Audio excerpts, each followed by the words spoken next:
Welcome to ASAP Elite. Today's guest was drafted by the Philadelphia Eagles in 1981. After playing 6 solid seasons, he then went on to be a successful entrepreneur, philanthropist, and advocate for athletes across the sports industry. The pride of Canton McKinley High School and the Ohio State Buckeyes, Mr. Ray Ellis. Hey, thank you, sir. Man, it's my pleasure, Rob. Appreciate you having me on the show, man. So let's make it happen. Hey, first off, let me start by saying us here at ASAP Elite send our prayers to Mr. Jones as he and his family go through the trying times, and they'll pull through together with prayer. So we're behind them. Well, I do appreciate that. Dave has been my partner in radio. We've done a lot in digital media out here since I arrived in Arizona. And he has a tragic experience he's going through this morning, surgery. He's actually going to have his leg amputated. And so we're just praying for him. And I pray that the Lord gives me strength, because I'm going to leave to go to see him after this interview. And I just need to be strong for him. So I appreciate all the prayers. That's right. Well, the ASAP Elite family is with you guys. Absolutely. Absolutely. Thank you. Well, hey, growing up in Canton, that's pretty much like growing up in Williamsport. So this question, I'm sure, will have a dear, be very close to you. So can you do us the honor of introducing yourself to our audience by explaining how you were introduced to football all the way through the time that you were drafted until it was time to hang up the cleats? Well, that man, that's a long story. So I'll do my best. Being born and raised in Canton, Ohio, the foundation of football, football as we know it here in the United States of America, pro football started in Canton, Ohio, with the Bulldogs. That was the team. And there were some great players on those teams back then. In the early years of the Bulldogs, they were very successful. And the sport grew. So as the sport grew, it became more prevalent there in our hometown. And obviously I came around many years later, but by the time I reached the age to become aware of football, I'd never played Pop Warner when I was a kid. But what I did play, my first experience of playing organized football was in the 7th grade. So at about 12 years old, I started playing organized football. And I had already been playing, of course, on the streets. We played tag on the streets, tackle with the neighborhood fellas, and it was some pretty good competition, And I always played with older guys, because I was in my neighborhood. I was one of the youngest in the neighborhood, so the guys were older than me. So, I mean, I was competing with guys that were older than me. And in my mind, even back then, I remember thinking, playing with them, if I could play with them. When I went to try for that 7th grade team, everybody was my age. And I had already been competing with guys that were older than me, that were either in junior high school or high school. I was in the 7th grade where there were junior high starts. So either they were 8th grade, 9th grade, 10th grade, some were playing varsity football. So I had a lot of confidence because I had success in playing tackle football with my friends, on the playground, in the park, and then on the playground tag, So I started out as a young man having success in football, and had also played some other organized sports. The first organized sport I played was baseball, and I won my first championship at 10 years old. And again, the older guys on that team were 12 years old. So again, playing with older people, having some success. I was starting in baseball, but I wasn't very good at hitting at my young age in baseball. And so what happened is I struck out a lot, and I became let's say, the butt of the joke for a lot of family members when they were, when they were reflecting on games past. Oh, yeah. And that was very humiliating to me, man. It hurt me a lot when they were laughing at me, but I kept it to myself. It became motivation, internal motivation for me to get better. That's right. So as I got better when I was 12, by the time I was 12, which was the oldest age you could be in baseball, I was pretty good then. And but at 10 years old, I was on the team. We won a championship. I pitched in the championship game, and I did well at that. I was good at some aspects of it, but not good, all around. Oh yeah. And but again, those two sports right there, the football and the baseball, kind of went hand in hand for me. I was an outfielder, and when somebody would hit a ball, if it's over your head, you're chasing it, but you're keeping your eye on the ball, the right speed, get your hands up at the right time, snag it out of the air, football, receiver, quarterback throw a long pass, you keep your eye on it, put your hands up, you got it, so it's a lot of carryover, man. But also in Canton, Ohio, there was a great Black man who had played football for the Canton McKinley Bulldogs and for the Cleveland Browns. And he was the first Black man inducted into the Pro Football Hall of Fame by the name of Marion Motley. And Marion was quite an inspiration for the young Black kids there in Canton. And he was recognized as one of the greatest football players that ever played a game.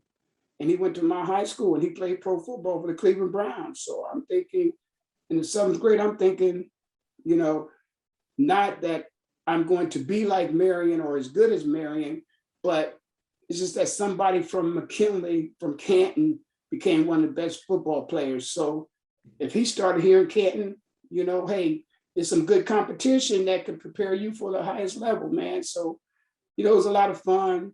I had a lot of success in high school and even in junior high, I had success. I went to one school that was, let's say, more in a more dominated white community when I first played 7th grade football.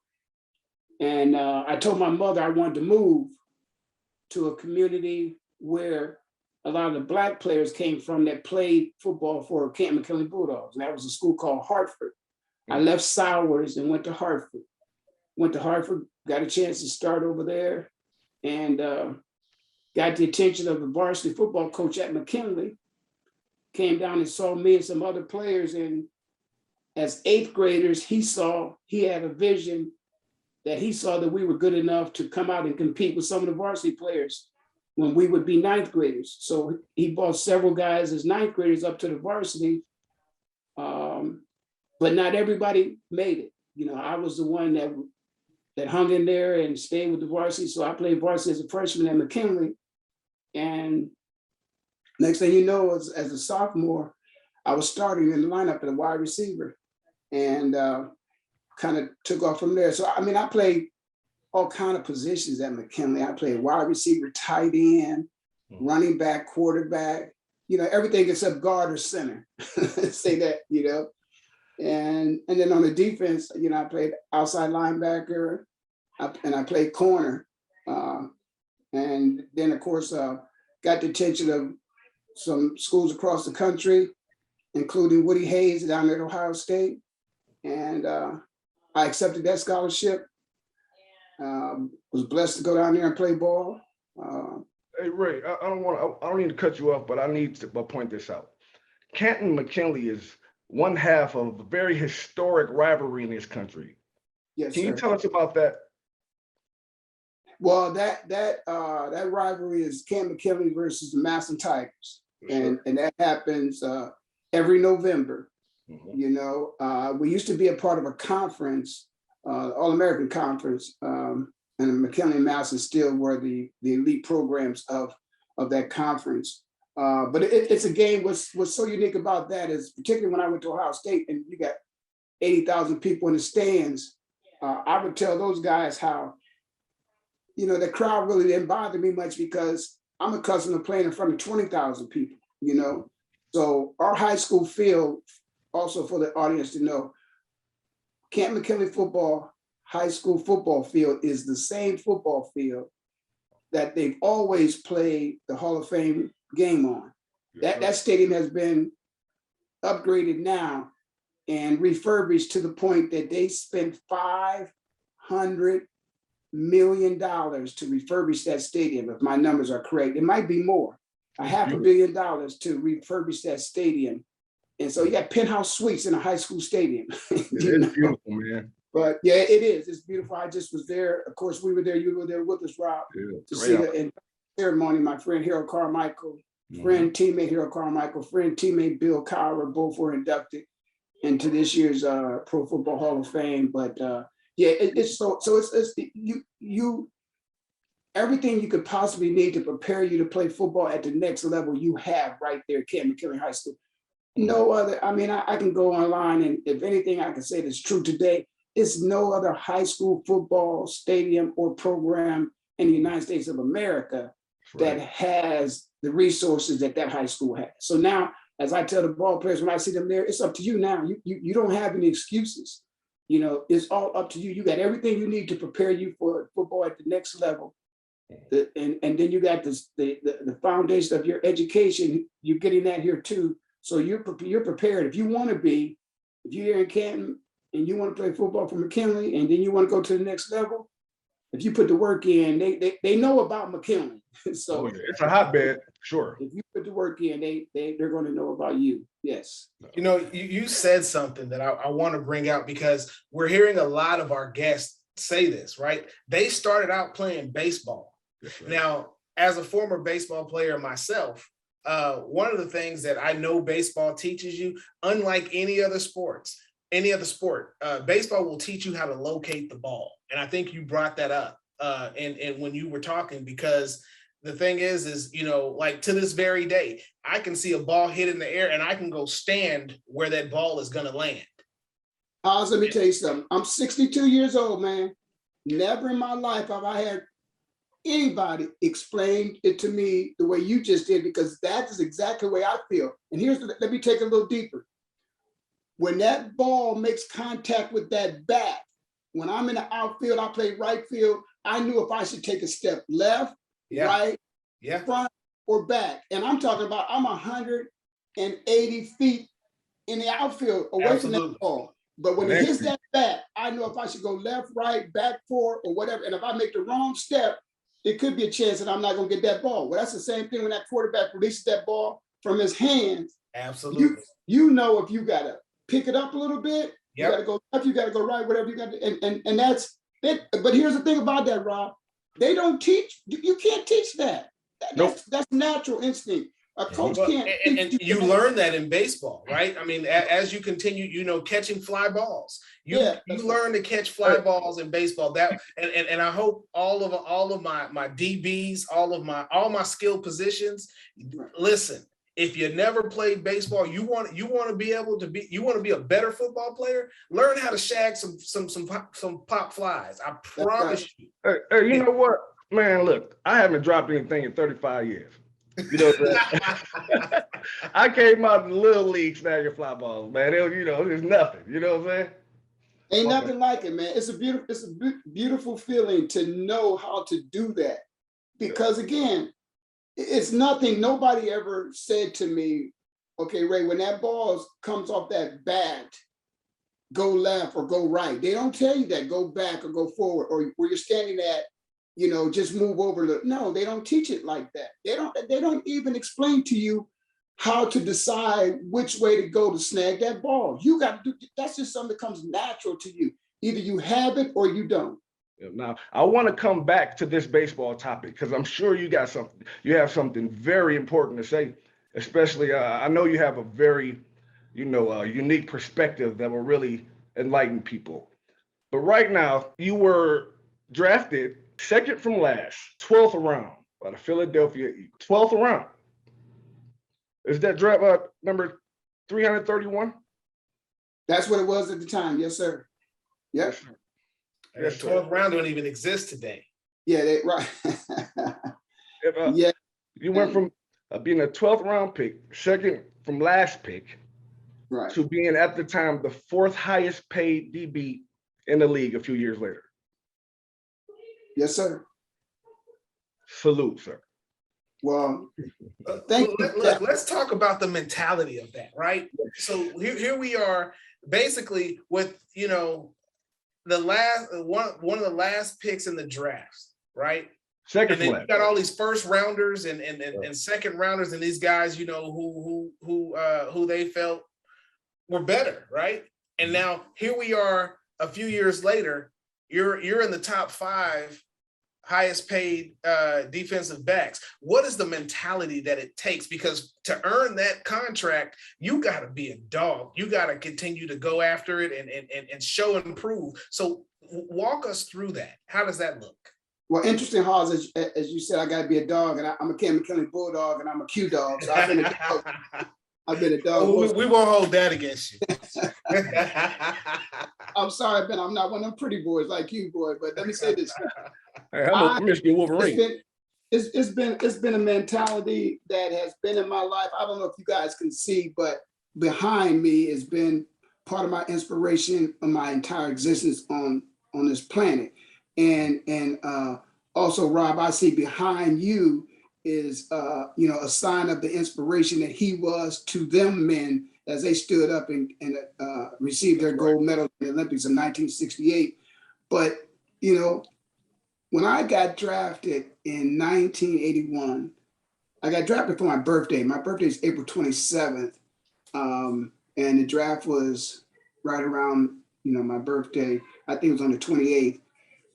And as soon as I got drafted, I had before I got drafted, I got a call from the Cincinnati Bengals, and they told me that the draft was about to be over, and they wanted to know if I'd be interested in coming, with them, as a free agent, to try to make their team. And 81, right? Beg your pardon? 81, right? 81, yes, right. That was that Super Bowl year when they went to the Silverdome against 49ers. Well, they did that 81 season, right, right. So if I would have been on that team, they would have played the 40, right, Yes, right. But what they did is they prematurely called me before the draft was even over with. And so that was somebody in my mind that was, as it pertained to the draft, they had already, concluded their thoughts about me being drafted when it wasn't even over. It ain't over. Like it ain't over to the fat lady sing. She ain't singing yet, so you giving up on me. So I told them, I'll give you a call. I'll think about it. Okay. But there was still left, and I guess I wasn't relevant because I got picked before Mr. Irrelevant, which was the 332nd draft pick. But I got a call from the Philadelphia Eagles, and there happened to be the first person who was on the phone was a coach of mine. When I played at Ohio State, he was the defensive coordinator and the linebacker coach. His name was George Hill, and he was coaching for the Philadelphia Eagles at that time. He was their linebacker coach, and he called me, and he was saying to me, "Hey, Ray, it's Coach Hill, linebacker coach at Philadelphia Eagles, and we just wanted to call you to let you know that we think we're going to get you, with our last pick." Mm-hmm. And so, I was elated, man. And so then the next person he put on the call was a man by the name of Fred Bruni. And if you check the record books, Fred Bruni is in the record books for interceptions at Ohio State. He was defensive back at Ohio State, and he was DB coach for the Eagles. And he told me that he liked the way I hit, and that he was pretty sure they were going to pick me with this last pick coming up. So I thanked him. I never got a chance to call to Coach Vermeer or anybody like that, but two Buckeyes called me. When I hung the phone up, there is in the movie The Greatest that come out that was 81, so it probably come out about 3 years prior to that. A movie about Muhammad Ali's career. There was a part in the movie where Muhammad Ali was working out and he was running, and he was talking to himself, motivating himself. And he was saying, you got to run till you can't run no more. You got to just keep going, And as soon as I hung that phone up, I had my workout gear on. I took off running.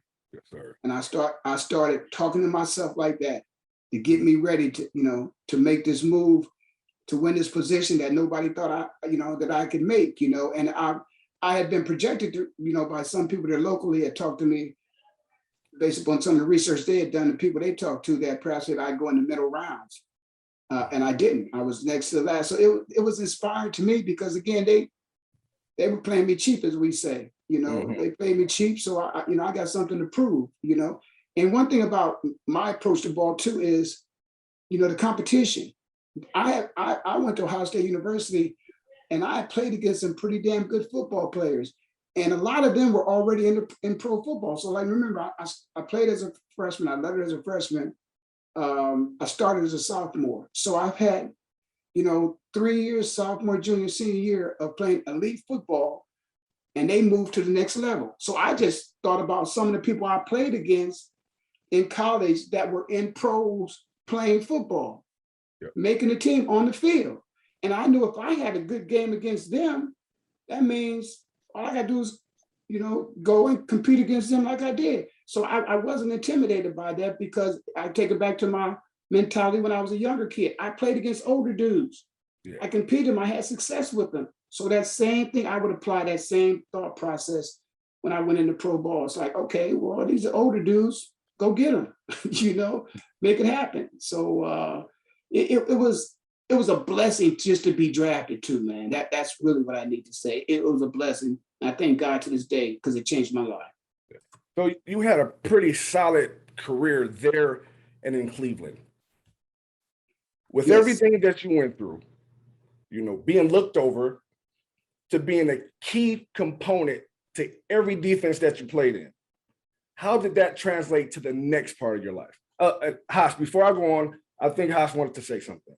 I apologize. Well, no, the thing is I'm listening to that story, right? And I hear so many things that apply to whether you're talking about football or any other sport, or really just life in itself. You said it's not over, right? You don't give up until the fat lady sing. And so, here's this team that says, oh, well, hey, the draft is almost over. Yeah, but it's not over yet. Right. Right. And so they assume, well, ain't nobody gonna pick you. So you want to come try out for us? And so now here's that has to be a good feeling, right? When you do get drafted, and you didn't just get drafted and make the team and just be happy, man, I got drafted. You came and showed out. Yeah. You went back to how you were raised, and you focused in on, listen, man, I played against these guys. They're in the league now. Mm-hmm. And I showed out against them. So it's just like, okay, so the mentality is you had to have the I can mentality, because, what's the saying? If you think you can, or if you think you can't, you right. Hey, and he played with some goons on that Philadelphia defense. Yeah. Yeah. It's a legendary defense. Well, the thing is you play football at Ohio State. I mean, you know what I'm saying? I mean, you play against the best competition in the country. Come on, man. Right. I mean, especially when he went up north. and even though I see that helmet behind you there, I see that helmet, Rod. I'm trying to hide, but everything you guys are saying is exactly right. That's exactly right, and that's what gave me the confidence, in myself and in my ability, is the fact that, I've seen this. This ain't my first rodeo, man. I've gone through this. My entire life has been like this, because you know how it is, man. When you're a young dude, the big dudes, when they playing ball, man, they trying to win, and that's what sports is all about. You trying to win, you've been trash talking your whole life, man. That's what we do on the streets. That's how we compete against each other about everything. We're very competitive. And so not only do you just want to be on the team, man, but you want to contribute, That's right. And so, when the dudes, at the younger level playing ball, when the older guys got the ball, when the dude is quarterback, he ain't throwing the ball to you if he think you're going to drop it. That's right. You're going to catch it, And when they come your way and they run the ball and you playing tackle football, if the big dude picked you, because we get to pick a team like Barkley's commercial now, where Charles said, "I told you they ain't gonna pick me." When they pick you, you better show up. So if they run the ball your way, they don't expect, because you the young dude on the team, you ain't gonna make the tackle. You better make that tackle. I got a friend right now to this day. Like I said, I'm 62. My boy, he probably about 65 years old. He a preacher, and he always to this day he remembers a tackle I made on him when I was probably 9 years old. He was probably 12. but it happens like that, man, and it carries over, and it carries over to life too. Because these are the mindsets and talents and abilities are transferable, and you apply them when it's appropriate, and that's what I've done in my post career. Yep. That's right. Work ethic, values, morals, all the way down, man. Core values. Yes, That's sir. right. It's a big deal. Like I said, there is no other sport like our sport. You Yes. know, it really tells you where you are on the food chain. Yes, sir. Yes, That's right. sir. The P&E Player Network event that was during the Hall of Fame weekend. Can you explain us the significance of that program? Well, it really, again, some of the background in this broadcast, helps explain and define what young brother LeBron James is trying to get across to people when he says bigger than ball. That picture of Tommy and them in the background there with their fists in the air, that ain't about sports. This picture, the significance of this picture hanging on my wall is not about sports. It's about men that realize that there comes a time in your life where you have to contribute. We would like for you to contribute to help, the cause. And at that time, it was all about civil rights, in the 60s. And I, like I said, I won my first championship at 10 years old. So that was 69. Dr. King got killed in 68. And, as we know, Muhammad Ali, he represented his community of African-American people around the world. And it was that we wanted to show that we, as a people, could contribute to every aspect in life, and whatever aspect of life we participated in. We wanted to show them that we were equivalent and at sometimes superior. And so that's what they stepped up, and that's the way they did what they did. And in doing so, it allowed you to go deeper and deeper and deeper into rooms and having discussions and conversations, and even represent a demographic of people. And so with that being the case, as sports progressed and African Americans were more successful in sports, sports is a business. And with business, there are opportunities. And a lot of times those opportunities, because of the success that you have on the field or the court, you become aware of those opportunities. Not that they're always presented to you, but you happen to be in the room and they're being discussed. And you have to have the courage and the fortitude, just like you do on the field, to speak up and speak out. That's right. And in doing so, you can, because you're in the room, you can open the doors for a lot of people who are outside of those rooms.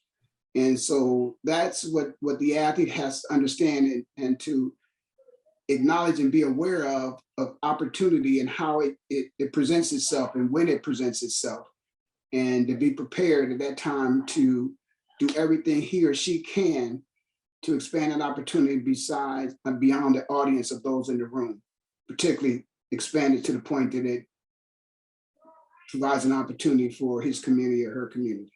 Yes, sir. You are very. That's what we do, by the way. That's what we try to do. The player networking event. It's a number of athletes who've been successful in professional football, and there's an environment that's created by a gentleman by the name of Guy Troop, who owns a company called Troop 21, and he is a former athlete himself in college. He played at Howard University. He did not play pro ball, but he went on to become an executive at the headquarters of the National Football League in a program they started back in the 80s called Player Development. And he was one of the early employees in that program. And he worked under Dr. Lem Burnham, who was a former Philadelphia Eagle. And they did the best they could to help players, particularly NFL players, in their transition. And knowing that they had become accustomed to a certain type of lifestyle, that they would like for them to sustain that, what they become accustomed to after their playing career is over with. So you focus so much on the sport, and it's so hard to become elite, like anything else. When a doctor's practicing medicine, he probably is not practicing anything else with the same intensity that he is practicing that medicine. Right. And same thing for a lawyer. You know, when you go to law school, you know, same thing as an educator. You know, you know this, Hans. You know, you deep into it. You know, you focused, and that's the thing about it, about athletes. I don't think sometimes they get enough credit when people stop and think about student athlete. Right. And to excel, those of them that are able to excel at the highest level in both academics and athletics. Right. That's not easy. That really is not easy to do. Normally people are good at one thing, one Take a aspect. special person to do it. Yeah. And so all these things are, again, part of, you know, the player networking event, taking all these things into consideration, because what we want guys to know that, you know, because you put so much time into, you know, your performance as an athlete, we're going to try to help you to make that transition a little smoother, and so that when we do get a chance to do that, when you get a chance to make that transition, we've already been supporting you, that we've opened, you know, your eyes to it. We've shared some information, we've guided you down those paths. And now we realize that early intervention is important, particularly because of things like NIL, name, image, and likeness, which was the lawsuit that got started with Ed O'Bannon, which I was a participant as a named plaintiff in that case. But, you know, financial opportunities are the business of sports. Young men are a part of that at an earlier age now. Right. And we need to make sure that they're educated and they understand it and they benefit as much as they probably can. And you said, when you're talking about Guy, and correct me if I'm wrong, when we were discussing this before, he lives in Tulsa, Oklahoma, where Yes. Where Black Wall Street, that's right, was, right? Yes. And correct me if I'm wrong, he actually has a business on Greenwood. Yes, he and his wife have a coffee shop down there. I'm sorry, I can't think of the name. As a matter of fact, if you heard my phone ring in the background, that was Guy calling me, but I can't take that. he heard us. He heard us. Yeah, His ears was hit. There you go. But he and his wife have a coffee shop down on Black Wall Street to the, you know, this day. It's been open a couple years. Yes. Yeah, and you know, living in Tulsa for 17 years, right? Going to the University of Tulsa, both undergraduate and graduate school, and really getting invested in the community of Tulsa. And honestly, what some people may not know is I actually stayed in Tulsa once I learned the history of the Tulsa Race Massacre. And because I started seeing that in the students that I was working with, and I had to do something about it. And so, you know, as I think about Black Wall Street, I remember at the Greenwood Cultural Center, when they first put up all the different companies that were in Black Wall Street, that comprised or made up Black Wall Street, I saw all of those businesses and I started reading them out and I started crying. Because one of the things I knew, first of all, we're talking, this is the Tulsa Race Massacre happened in 1921. So this was being built, you know, in the early 1900s, late 1800s. And so the only way that this could happen is if what we're talking about today, right? If you have people helping others, you know, helping them to understand and navigate through the quorums of owning their own business, through the ins and out of what it takes to, you know, like now when we're talking about these young athletes, making sure that they understand what they need to do, how they need to do it, and are totally prepared. If we don't do that, then we're basically letting those who did that in Black Wall Street and had it all burned down to the ground, we're doing them a disjustice. And so for me, I always look for opportunities to help someone that looks like me. You see what I'm saying? Looks like me, but the thing is I do it with no expectation of payment. Yeah. Hey, why? Because that's how this all works. This is something that people actually don't know, because you are in tune with the whole Black Wall Street, you know, from a historical standpoint. Were any of those businesses recovered by a percentage of African Americans, or was it gentrified, or pretty much? So the thing is that it was burned down. One thing you'll see is there's a lot of entrepreneurs that when they burned down Black Wall Street, they went to St. Louis, Chicago, Kansas City, Dallas, and thrived there. So there's a lot of the Black business scene and entrepreneurship that's built out that came from Black Wall Street. Now they tried to build it back up, but the thing is the way it was the way it was done and zoning and all of that stuff, they couldn't build it out to the way that it was. And then and so they, I mean, you know, it was I really wish and they're doing a better job of it than when I was there. And just because, you know, as time goes on, the history is going to always be told.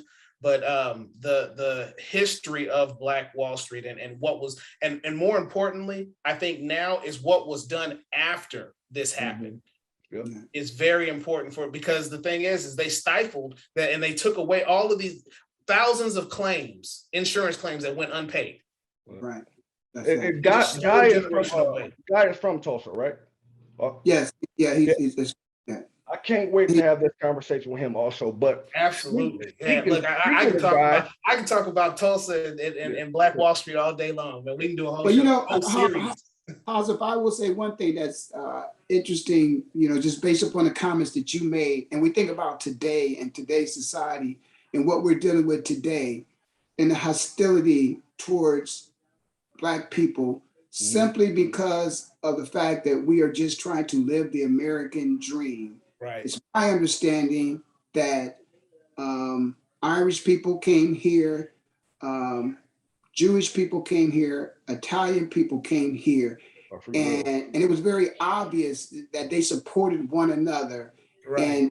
and there were programs that supported them to help secure their foundation, their legacy, their families, and then when the Black man and woman who were brought here as slaves tried to establish themselves as an example in a place like Tulsa, it was destroyed. Yeah.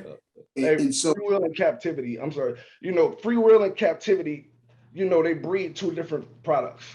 You know, if you have free will, then you're more likely to be unified. You get what I'm saying? Captive is a survival instinct. You get what I'm saying? And that has translated. I'm sorry to cut you off. Yeah.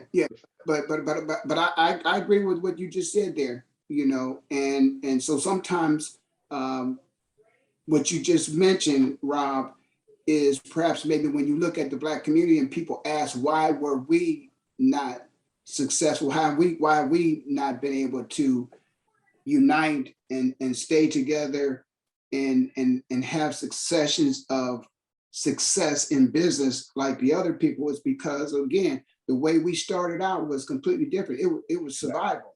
Individuals, you know, and there was a collective strategic plan to come here and, you know, to live the American dream, you know, and, you know, it just hasn't worked for us, and we're still struggling to this day.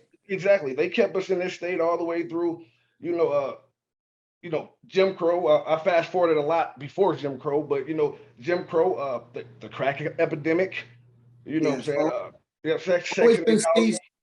Seeds planted to destroy, you know, our harvest. Always seeds planted, bad seeds planted to our harvest. Yeah. And the deck is always going to be stacked against us, right? It's always going to be stacked against us. But here's the thing is, I put this out there about myself. I don't care who you are. If you look like me and you come to me for help, if I can't help you, I'm gonna send you to somebody who can.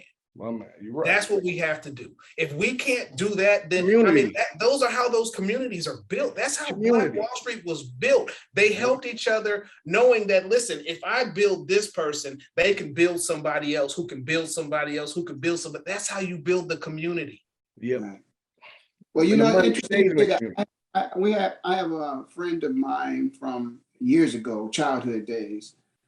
His name is Andy Gibson, and Andy actually worked in the music industry, particularly with the group Levert and the OJs back in the day. They were family, but he was a part of their business. And his wife and he came to visit me and my wife here in Arizona one time, and I met his wife for the first time. And but when Andy and I saw each other, you know, it was the embracement, the warm, the welcome, you know, the excitement to see each other was something that was just, to her, it was mind blowing, you know? And it was a thing where I said to her, I said, you know, and she said, it happens every time he meets or sees one of his friends from Canton, Ohio, that look like him, you know, this is what she experiences. And she didn't think it was like any other, you know, group of men from different places. But I told her, I said, you know, it's almost as if like, we feel it's almost as if we were never slaves, but it's almost like that, thinking about that and how difficult and how challenging things were in Canton. And we all felt that in order for us to have some success in life, we were going to have to escape that, go someplace else and have some success, and then, you know, link back up. And when we would see each other, it was that link back up moment, like we had left the plantation where we had been enslaved, and we were free and we were successful, and we were just happy to see another successful friend. And so we're experiencing a lot of that nowadays. You know, guys are starting to do business with each other. Guys becoming entrepreneurs. You know, and where people plans may have been for us not to unite and come together. I think this next generation is thinking that way. They're anticipating the fact that some of us who have been out here have some things that we can share with them to help them prosper and move the ball down the field a little bit. And we're going to do that. That's exactly what we're going to do. It's up to us to bridge that gap. Go ahead. Now, Ray, I did have one quick question. Do you? This person was a big influence in my life, and part of the man that I am today is because of this gentleman. He's from Canton. His name is Randy Clark, and he played linebacker at Purdue University. Do you know who that is? Okay, now y'all set me up on this one, right? Because no, man. I was just thinking about that. I was just like, wait a minute, Randy's from Canton, but no, this when you talk about people who looked at Randy, saw me. The church that I grew up in, he was a member at, and he saw something in me that I honestly I didn't see in myself, and he just kind of took me in. I learned how to eat at a formal setting from him. He took me to a nice restaurant, and he sat there and watched me. Well, let me say this. One reason why I don't know this to be totally true, but one of the things that I can tell you that Randy knows in terms of that experience of eating in a formal setting is because he went to Canton McKinley High School, and he played football for the Canton McKinley Bulldogs. And there were times where, well, before every game, Randy ate a steak dinner before he played. There in the conference games like Madison, Alliance, Warren, Niles, you would eat a steak dinner 2 times a week before you played that game. So Randy's been getting steak dinners, I know for sure. He was in high school, and he was in school in the 60s. You know, but no, Randy has been a mentor of mine. Randy's been one of those people that inspired me, that I used to walk miles when I was a kid, miles to see him play football for the Canton McKinley Bulldogs. And we started an organization, an association that's called Canton Outside of Canton, COOC, and we fed our community this year. With the Urban League up there, right? That's right, with the Urban League. Yeah, good stuff. So we did that this year for the first time, and we'll be doing that on an annual basis. And Randy was very much a very integral part of that. And just him as an example, as a young man who has done many great things in life outside of football, but used that platform of football to connect back with his community and to go in and speak to other folks. Very smart man too, and just been traveling on a regular basis to Africa to do some work as well, and he just came back. Yes, yeah. Well, he's been doing that for years, man. He's been going. He not only has investments in Ghana, but he invests himself and his time in Ghana, and so I've talked to him quite a bit about that. But that man is small world. But that man right there, I'm telling you. I know you got to get out of here. We're gonna let you get out of here soon, because man, we can stay here till 3 o'clock. Yeah, absolutely. Look, no, especially now that we know we have Randy Clark in common, right? Hey, but I kind of wanted to bring this back and close the door on that NIL topic, right? With Guy being a part or alumni of an HBCU, That's right. Will they have the same opportunities as the Power Five conferences or Division I conferences? Well, let me just say this as it pertains to the name, image, and likeness. Yeah, I'm pretty sure it's going to be opened up to all college athletes. But just like all college athletes play football games, not every football game is broadcasted on television. You know, so I would think that what's going to happen is that it's going to be almost like it's individuals. The name, image, and likeness. If you are a brand or you are an influencer of which you can influence a community of people to buy a product or to make them aware of something, then that individual, you can do group licensing, but it's more of an individual thing. And so it's going to be just like you see in the NFL and the NBA.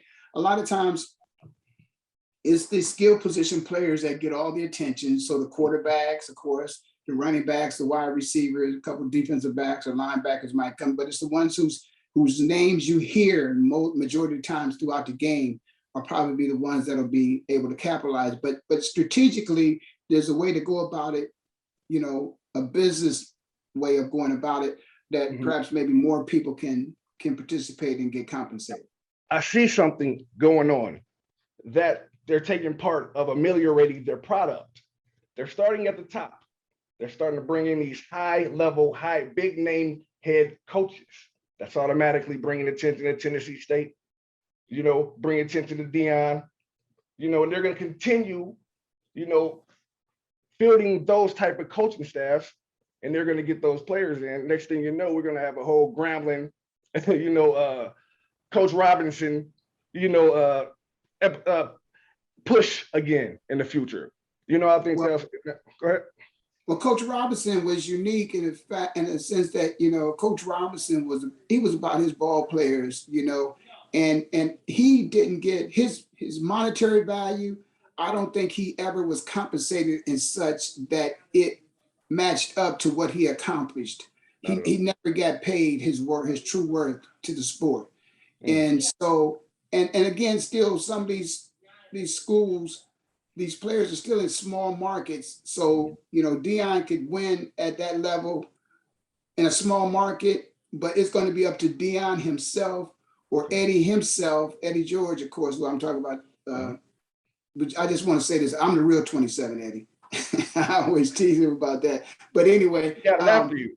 Yeah, there you go. But he retired it though. I didn't. Oh, yeah. But I will say this, that those guys will probably, and it's just a method of the madness that I hope they would, like Coach Robinson. I don't know if Coach Robinson ever was enticed and got the opportunity that the NFL came after him. I don't know if that ever happened. But if these guys have some success, there's a chance that the big boys may come after them and they may leave, you know, the HBCUs because, you know, in terms of the financial reward, I don't think the HBCUs, you know, will be able to compensate them according to what they achieved in their profession. And the big boys may come after them and bring them up and they will earn their money there. But it would be nice if you could be an HBCU and get compensated like Urban Meyer got compensated when he was at Ohio State University, which I doubt that's going to happen. The question of the day is brought to you by Pro Sports Legacy, a digital media entertainment company with a focus on creating original digital content. Led you to getting into esports right now. That's a major thing that everyone isn't picking up, you know, and isn't seeing the significance in that. Well, boy, this is going to be it's going to be a quick, long story. The reality of it is that I was working at for the faith-based 501c3 in Philadelphia, People for People. And we were a job training program. And our requirement was that we were supposed to take welfare recipients into the program to train them to the point where they acquired a skill that they could go out and get gainful employment. And hopefully we wanted to get them in a space where they could have a career, not just a job. Because jobs, you move around, you know, but a career you have a skill set that allows you to do one thing or multiple things over a long period of time. And And so we were doing computer training, and we were doing C plus and C plus plus training that people were getting certificates and going to work for IT firms. And then what happened in 1994, or actually 1995. For 1995 Christmas, I went home with my wife to St. Louis, Missouri. You know, that's the show me state, okay? So I go there, and my brother-in-law says to me, hey man, I got something I want to show you. So he takes me down his basement, and he is showing me this Christmas gift that he bought his son for Christmas. And it's a video game. It's 1995. I had never seen one of these things in my life. You know, I'm accustomed to that thing where it was flat and you plug it in and it go, vibrates, you know, and to get a field goal, you got to kick a paper ball and all that kind of stuff. You know? So that's the only thing I knew of. And it was computerized. It was, you know, it was a video game. And he asked me the question, I'll never forget. He asked me, was I getting paid? Because the game he showed me was the 1979 team I played on at Ohio State that was undefeated. We lost the Rose Bowl 17-16 to USC, which was a pro team, 2 Heisman Trophy winners in one backfield. That should be illegal right there. And then a Hall of Fame, and then multiple Hall of Famers on the team too. That should be illegal. Ronnie Lott, Matthews, the lineman, Clay Matthews' brother. You know, Chip Banks was on that team. Dennis Smith was on that team. It just was crazy, man. The team, Marcus Allen and Charles White was in the backfield together. It was ridiculous, you know. And so anyway, he asked me, was I getting paid? I said, getting paid? I've never seen this in my life. What the hell is this? And it was a Madden game. It was a new Madden game that had been, you know, it was EA Sports. EA Sports is in the game, you know. It was college football. I remember I played with that team. That was my team. That was my team. The my team. Okay, there you go. So I'm like, no, man, what the hell is this? I've never seen this before. So I automatically registered to me, if I'm working at a training program and we're teaching people a skill set in IT, and this was a computer game, then we could teach them how to do this. So I just thought about the entire ecosystem of what it takes to make this game from conception mentally to on the shelves in the store, you know, all of the aspects from a thought to a product, the job opportunities in between there. That's what I thought about. And I thought about that, and I thought about, okay, those job opportunities mean that, okay, every one of those people who have a job, they're working for somebody, and the company always make more money than the employees do.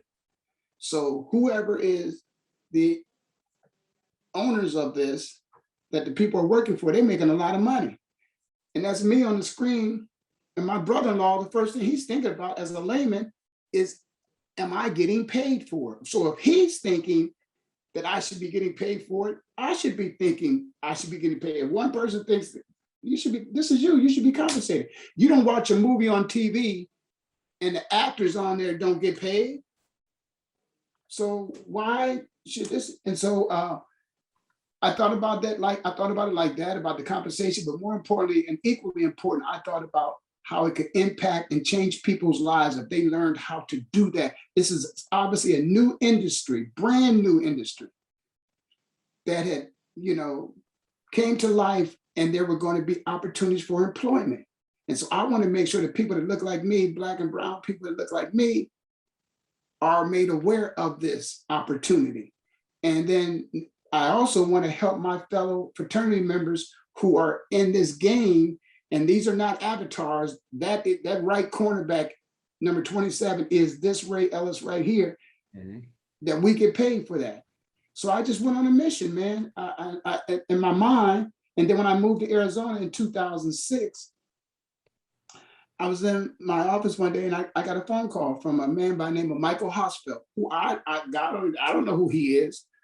And but he called me and told me he wanted to fly out here. He was in Washington, D.C. He wanted to fly out here, have lunch with me, and have a conversation about this lawsuit, this class action lawsuit he was putting together, and wanted to see if I wanted to participate.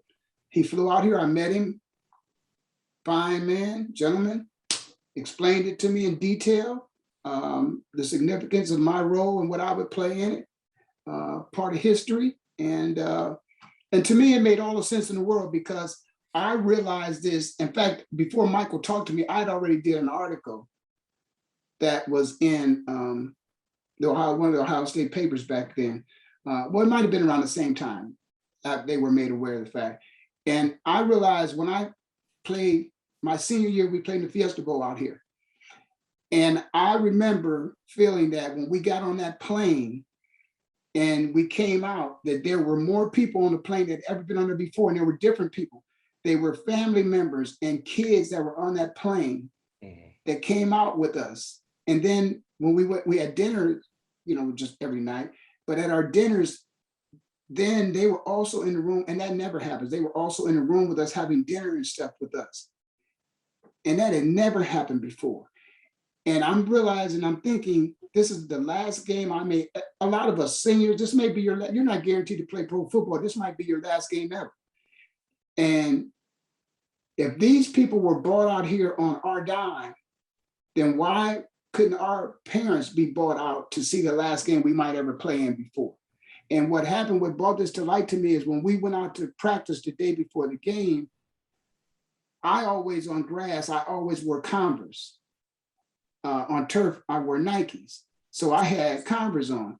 And I remember Earl Bruce grabbing the megaphone and hollering on the megaphone and telling everybody who do not have Nikes on, get back in the locker room and change your shoes and don't come back out here on the field until you have them on. This is on his second year in the program, man. Woody never did that to us. We could wear whatever. We had about 5 different shoes that you could choose whatever you want to wear. Different pair of shoes almost every day, certainly in the games, whatever you wanted to wear. And as a skill position player, one thing that we're always concerned about, wide receivers, defensive backs, running backs, quarterbacks, our shoes, man, you can't mess with our shoes. You can't tell us at the last minute to change your shoe, to wear another brand of shoe that you don't even wear. You can't take me from Nike and put me in Puma. I don't wear Puma or Adidas. I don't wear Adidas. We cut on our toes. They're not all made different. You see what I'm saying? And so that's gonna mess with me. That's gonna make me think right there. That's distraction, And so never compromise a player. You want to give a player everything he needs to make him feel confident on game day. And they do this the day before the game. So I haven't had a chance to break the shoes in and see how they feel, none of that kind of stuff. And so all that thought process, I was thinking about that when this man called me. I started thinking about that. And I started thinking that money that they spent for those kids and those other wives and stuff to come out to the game, at least you should have did it for our parents and let them come out to the game. And maybe even gave us a little money if you had some extra money, okay? Fast forward, lo and behold, the lawsuit starts, we win. The first year that there's any significant impact of the new change, what happens? I get a phone call. One of my young boys from Canton, Ohio, his dad is coming out to the Fiesta Bowl. Why is he coming to the Fiesta Bowl? Because Ohio State's playing in the game. And the significance of that was his father explained to me that they were going to reimburse him for his cost of the plane ticket and hotel room.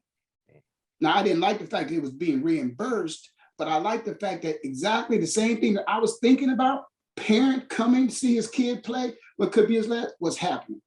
That, and I didn't, that's the way I explained it to them.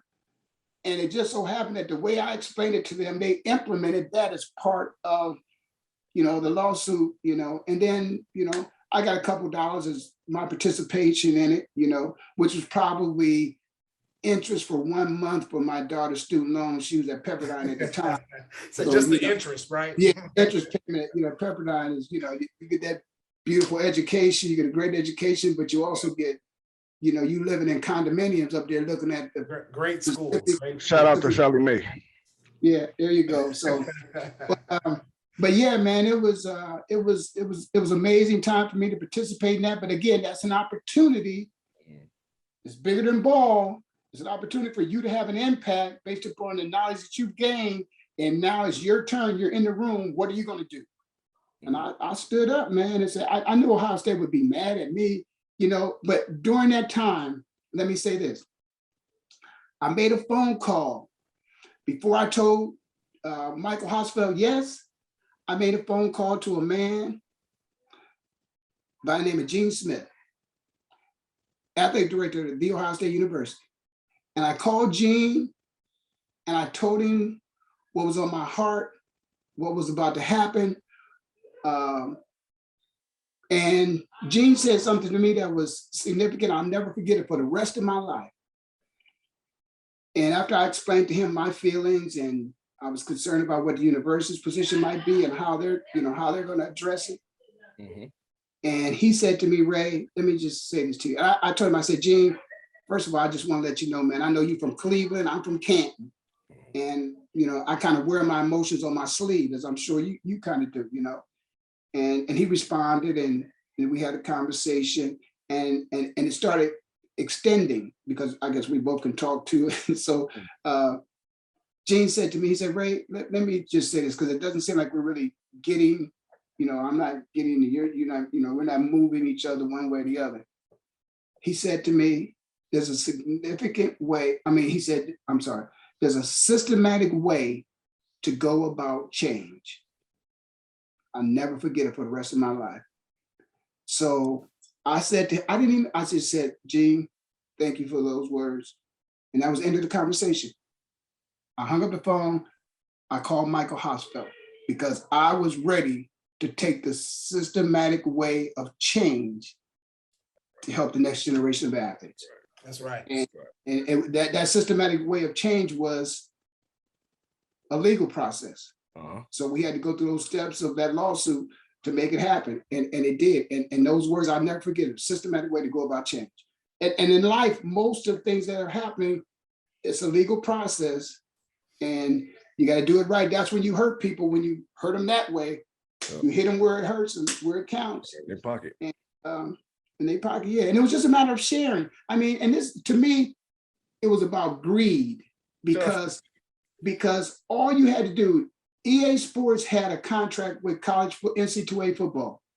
The athletes were getting zero, okay? Zero.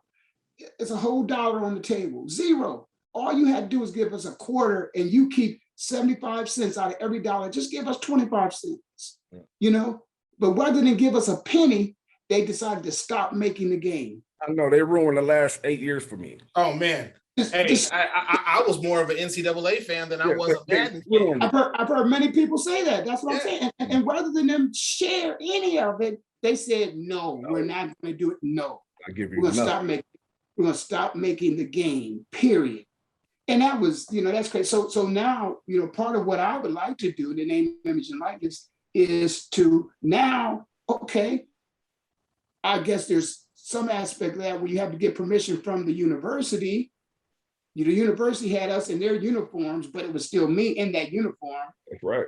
Now, so it's their uniform. So now just put the name on it, maybe change the uniform, but go back to the college athletes and talk to them about, hey, man, people like y'all love this game. We want to bring this game back, to the customer. How can we do that? We need to try to find I want it back. I want it back. I'll pay $100 for 2014 right now. Hey, okay. Hey, we'll just keep that in mind. I might be giving y'all a call on that one. Oh yeah, definitely. Hey, this the place. This place to do it. I got all the one. I got the last 5 years that they made, all of them. I have the posters. Yes, sir. They give you Denard Robinson. When I got married, that was my frat brothers. That was my gift from them. Oh wow, man! I have the EA Sports poster of Denard Robinson in the closet right now. Okay. Well, fellas, and I got the one of Reggie Bush. Hey, I just want to say, hey, Ray Ellis, every time I hear your name, it's something to do with philanthropy or speaking up for the voiceless, or taking time to mentor a poor guy from Detroit, Michigan that has a dream. This is imperative that we had you on here to interview you and introduce you to our platform and to the nation.